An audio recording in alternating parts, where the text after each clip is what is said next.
बना के रखिए, जुनून बना के रखिए, और सबसे बड़ी बात, खुद पर भरोसा बना के रखिएगा, जीत तभी होगी। तो जी साथियों नमस्कार, मैं कमलेश्वर सिंह फिर एक बार आपके सामने उपस्थित हो गया। साथियों, पूरे मध्य प्रदेश में अनिश्चितकालीन हड़ताल तो चल रही है, आप देख ही रहे हैं, और उसके कारण शासन की स्वास्थ्य व्यवस्था पूरी तरह से चरमरा चुकी है। वो भी हम आपको अपडेट कर रहे हैं, तरह तरह के माध्यम से आपको अपडेट किया जा रहा है, पेपर में आ रहा है, न्यूज में आ रहा है, यूट्यूब के लोग दिखा रहे हैं।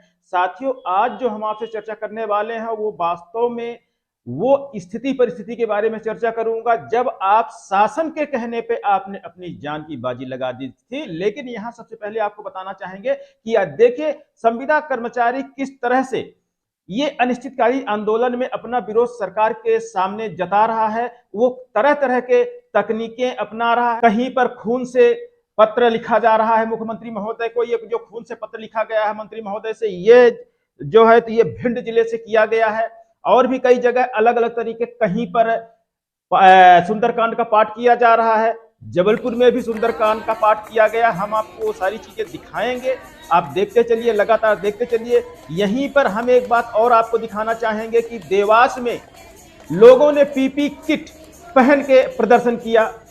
वो भी एक नायाब तरीका रहा, क्योंकि सरकार को याद दिलाने के लिए कि हमने किस तरह से कोरोना काल में सेवाएं दी हैं। हमने अपनी जान जोखिम डाली है, अपने परिवार की जान जोखिम में डाली है, अपने परिवार से दूर रहा है। उसके बावजूद भी हमने शासन और प्रशासन के पूरे कामों को 24 घंटे हमने बखूबी कोरोना काल में निभाया है। यदि कहीं से भी जानकारी मिल जाती थी कि वहां पर कोरोना पॉजिटिव व्यक्ति मिला है, तो तत्काल आधी रात हो या सुबह के 4 बज रहे हो, तत्काल पूरी टीम अपने अपने काम के लिए भाग पड़ती थी।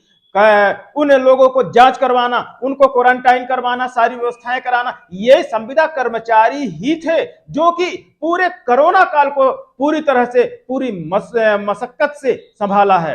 अन्यथा मुझे नहीं लगता था कि ये कोरोना काल संविदा स्वास्थ्य कर्मचारी ना होते तो ये कंट्रोल किया जा सकता था। तो साथियों, यहां पे हम आपको एक डाटा भी दिखाना चाहेंगे कि ये डाटा मध्य प्रदेश में जब जबलपुर में पहला केस कोरोना पॉजिटिव का पाया गया था, उसके बाद किस तरह से करंट की तरह पूरे मध्य प्रदेश में ये कोरोना फैला था, वो डाटा हम आपको दिखाना चाहेंगे। आप डाटा स्क्रीन पे देखते रहिए। साथियों, यहां पे लगभग 10 लाख लोग कोरोना के मरीज पाए गए और उनको क्वारंटाइन किया गया और उनको स्वस्थ करके उनके घर भेजा गया, बिना ये चिंता किए हुए कि संविदा कर्मचारी खुद पॉजिटिव हो जाएगा, उसका परिवार पॉजिटिव हो जाएगा। कहीं कहीं पे तो बहुत सारे लोगों ने अपनी जान भी गंवा दी है इसी कोरोना के चलते, इसी कोरोना की ड्यूटी में रहते हुए अपने परिवारों से दूर रहे और बहुत दूर बहुत दूर बहुत दूर चले गए।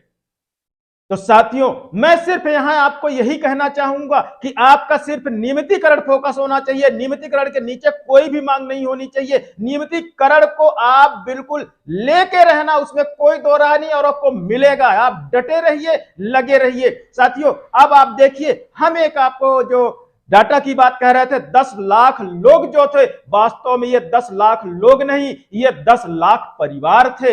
हर परिवार में यदि हम 5 लोग भी मान ले तो सोचिए कितनी संख्या 50 लाख पहुंच जाती है। इतने लोगों को सेवाएं ये संविदा कर्मचारी, जो 32,000 संविदा कर्मचारी अभी अनिश्चितकालीन हड़ताल पे चल रहे हैं, 32,000 संविदा कर्मचारियों ने मिलकर इस पूरे 50 लाख लोगों को पूरा उनकी व्यवस्थाएं किए। लेकिन साथियों, यहां पे शासन प्रशासन किस तरह से दोहरा रवैया अपना रहा है वो आप सब कुछ देख रहे हैं। इसी कोरोना काल के बाद तो रेगुलर कर्मचारियों को 20% लगभग उनको डीए बढ़ा दिया गया। संविदा कर्मचारियों को 5 जून 2018 में एक नीति बनी थी, आज भी वो नीति लागू नहीं हो पाई।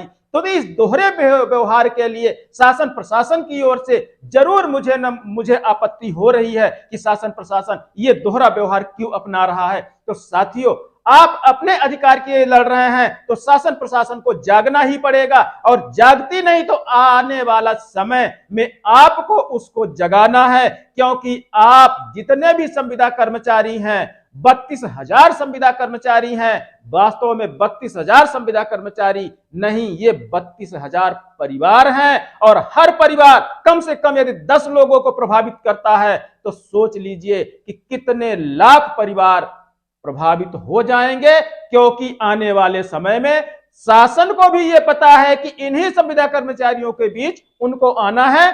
स्पष्ट रूप में मैं कुछ नहीं कहूंगा कि आप समझदार हैं, समझ लीजिए कि आपको ये 32,000 संविदा कर्मचारी 32,000 परिवार बनके और कम से कम 10 लोगों को यदि प्रभावित करते हैं तो इनकी संख्या कितनी होगी और आने वाले समय में उसका परिणाम 2023 में आपको देखना पड़ेगा और आपको दिखाना भी पड़ेगा। किसको देखना है, किसको दिखाना है, आप समझदार हैं, आप समझ जाइए। ज्यादा बात हम नहीं करेंगे। तो साथियों लेते हैं आज विदा, मिलते हैं फिर से अगले अपडेट में। जोश बना के रखिए, जुनून बना के रखिए और सबसे बड़ी बात खुद पर भरोसा बना के रखिएगा। जीत तभी होगी। साथियों नमस्कार।